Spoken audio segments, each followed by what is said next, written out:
لعنة الفراعنة. الحقيقة مصطلح لعنة الفراعنة ما كانش له أي وجود نهائي قبل عام 1922، وده طبعا نفس العام اللي اكتشفت فيه مقبرة الملك توت عنخ آمون. والاكتشاف ده الحقيقة هز العالم كله وقتها لأسباب كتير، أهمها هو الكمية الكبيرة من القطع والمقتنيات الأثرية الجميلة اللي لقوها داخل المقبرة، واللي وصل عددها لأكتر 5000 قطعة أثرية. وده كان على يد العالم والمؤرخ الإنجليزي هوارد كارتر، وبتمويل من اللورد كارنارفون اللي مول عمليات الحفر والتنقيب من ماله الخاص، وده بسبب حبه وعشقه الشديد للحضارة الفرعونية. فبعد مرور سنتين من اكتشاف المقبرة في منطقة وادي الملوك الموجودة بمدينة الأقصر، ظهر كلام كتير عن لعنة الفراعنة وكلام عن انتقام الفرعون الذهبي اللي كان محور حديث العالم كله وقتها، وده بسبب سلسلة الحوادث والوفيات اللي حصلت لمعظم اللي شاركوا في فتح المقبرة. فهل هناك فعلا ما يسمى بلعنة الفراعنة؟ وإيه هي الأسباب اللي وصلت العالم إنه يؤمن بالاعتقاد ده؟ استنونا.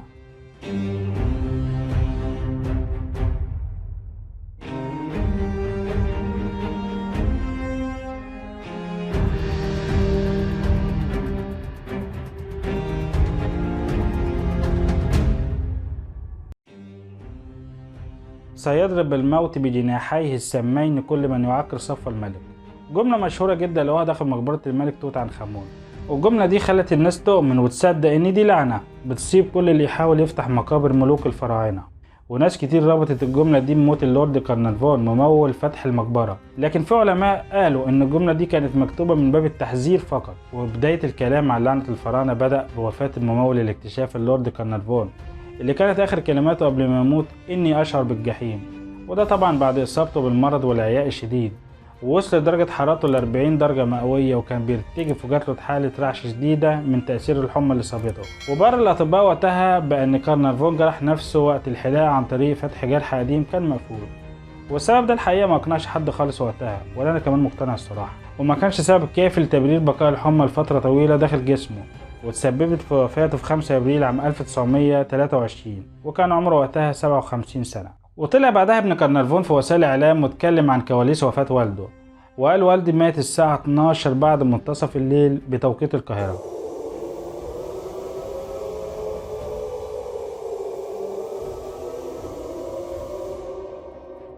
وفي نفس الوقت ده اتكسر مخلب الكلب اللي كان والدي بيحبه، وبعدها سمعنا نباح الكلب فجرينا نشوف اللي بيحصل. لقينا الكلب واقف على أقدامه الخلفية وبعدين وقع على الأرض ومات. والحدث ده خد ضجة كبيرة وقتها وكترت التساؤلات عن أسبابه. وكانت وفاة كارنارفون سبب في مجيء مصر واحد من المحبين للتاريخ المصري والحضارة الفرعونية، وهو الأمريكي جورج جولد، وسافر من القاهرة إلى الأقصر ثم إلى وادي الملوك عشان يشوف ويتعرف على الاكتشاف المثير اللي كل العالم بيتكلم عنه.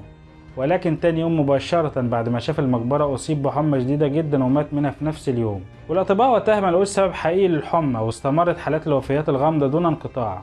وبعدها بفترة صغيرة زار المقبرة رجل الأعمال الإنجليزي جول وود، وبعد ما خلص زيارته المقبرة رجع تاني لبريطانيا، لكنه توفى نتيجة إصابته بالحمى الشديدة، وهي نفس الحمى اللي أصابت كارنارفون وجورج جولد. وفي نفس الفترة دي توفى دوغلاس ريد المتخصص في الأشعة السينية، وده كان أول شخص يفك الخيوط اللي حوالين جسم الموميا، وده طبعا عشان يصور الجثة تحت الأشعة السينية. وبعدها بدأ يعاني من نوبات الحمى والوهن والضعف الشديد، وتوفى في سنة 1924.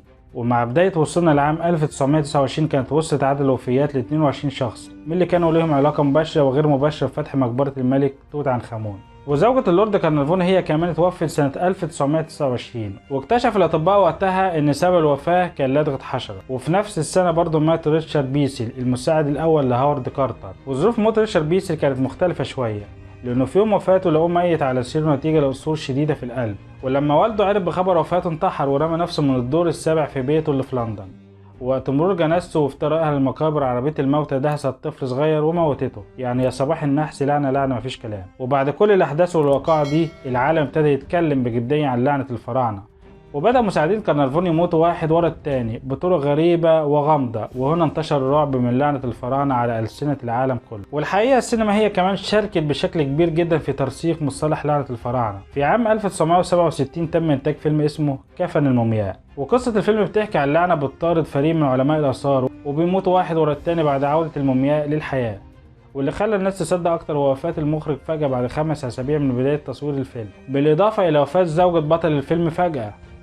وعلى مدار السنوات الماضية تم إنتاج أفلام كتير مرتبطة بلعنة الفراعنة، وكان أشهرها فيلم المومياء ويد المومياء وقبر المومياء ولعنة المومياء، وشبح المومياء، والتقاء أبوت وكاستيلو بالمومياء، وعودة المومياء، وقام بطولة الممثل وبطل المصارعة السابق ذا روك، واخيرا فيلم المومياء اللي قام ببطولة الممثل توم كروز. والافلام دي ساعدت بشكل كبير على انتشار مصطلح لعنة الفراعنة، لانهم تناولوا الموضوع بطرق مشوقة ومرعبة، ووصلت لقاعدة كبيرة من الناس اللي ما كانتش مهتمة اصلا بالاثار او الحضارات القديمة. وفي سنة 1972 تم دعوة الدكتور جمال محرز لافتتاح معرض الملك توت عنخ آمون في لندن، وكان الدكتور جمال مدير المتحف المصري وقتها. وهناك الصحفيين سألوه عن حقيقة لعنة الفراعنة وهل هي واقع أم خيال.